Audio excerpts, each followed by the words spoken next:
I got so much motherfucking design on right now. Break it down, bring it back, make it clap. I got 3 old thoughts, new block, wear that thing. Bitches on my line, and you know.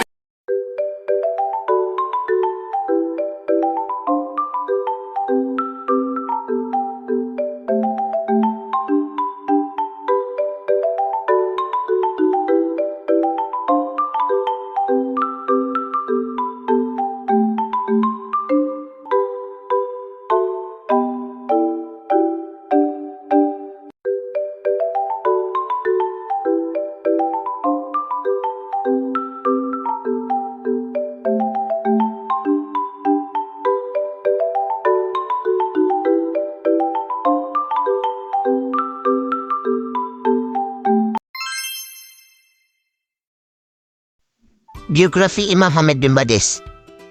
Imam Hamid bin Badis adalah seorang alisan dari Algeria dan reformasi sosial, agama, politik, dan pendidikan yang kemuka. Beliau hidup selama 50 tahun pada abad ke-20. Beliau dilahirkan pada tahun 1889 dan meninggal dunia pada tahun 1940 dan hidup semasa penjajahan Prancis yang mencoba memutarbalikkan dan melemahkan asas-asas negara Algeria dengan memusnahkan sejarah, identiti, budaya, dan perpaduan agama dan bahasa. Dan yang kedua adalah perkembangan madrasah. Ibnu Hadis melakukan pendekatan pendidikan untuk menghadapi penjajahan Prancis yang kejam dalam berbagai bidang, termasuk kewartawanan, pendidikan, persatuan-persatuan sipil, politik, dan lain-lain. Kajian ini menonjolkan peranan Imam Hamid bin Badis dalam kemajuan negara Algeria ke arah pendidikan yang lebih baik dan kehidupan yang bahagia. Kajian ini bermula dengan kanvas ringkas mengenai masa yang sukar di mana Imam Hamid bin Badis hidup dan kesan-kesan negatif penjajahan Prancis yang kejam dari sudut politik, ekonomi, sosial, dan budaya, serta agama. Di samping itu juga, penyerahan kehidupan Imam bin Badis, pendidikan beliau, dan pengembaraan tempat dan antarbangsa beliau. Fokus kajian ini adalah pemeriksaan yang mendalam mengenai usaha sosial dan pendidikan Imam bin Badis. Ia memakan masa lebih daripada rutin hariannya, kewartawanan dan pendidikan. Proyek Abdul Al-Hamid bin Badis pada tahun 1889 sampai 1940 untuk reformasi Islam seperti yang dilakukan di Aljazair, mengajukan banyak pertanyaan yang menakutkan. Abdul Al-Hamid bin Badis juga peduli dengan pendidikan anak-anak dan peran wanita dalam masyarakat Muslim Aljazair. Sikap pria Muslim dan Eropa terhadap wanita dari budaya yang berlawanan bisa membantu untuk menyeimbangkan perbedaan antara peradaban Muslim dan Barat dan dapat dilihat sebagai yang utama sumber kesalahpahaman lintas budaya seperti yang telah diamati Hegel.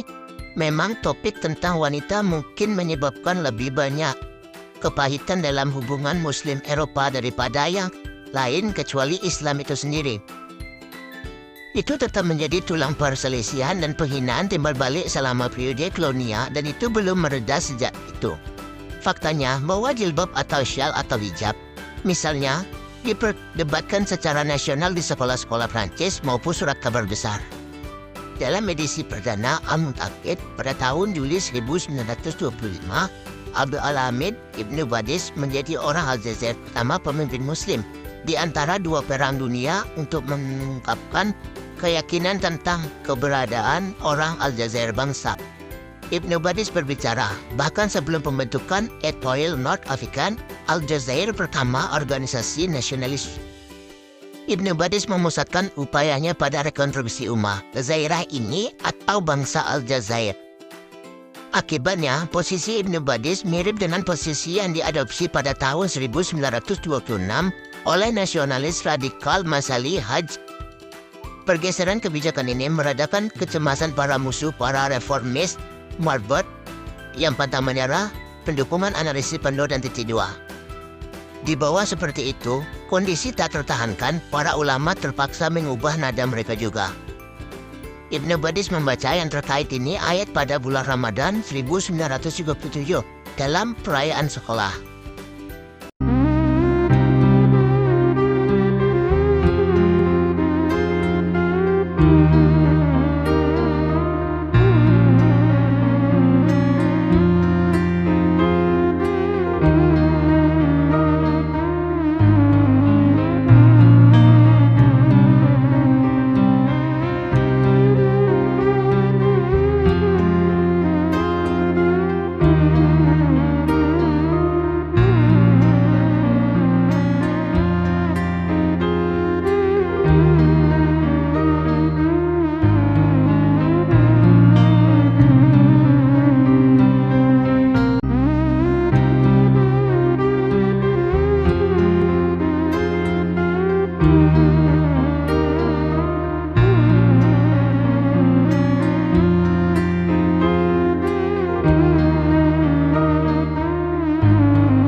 That's my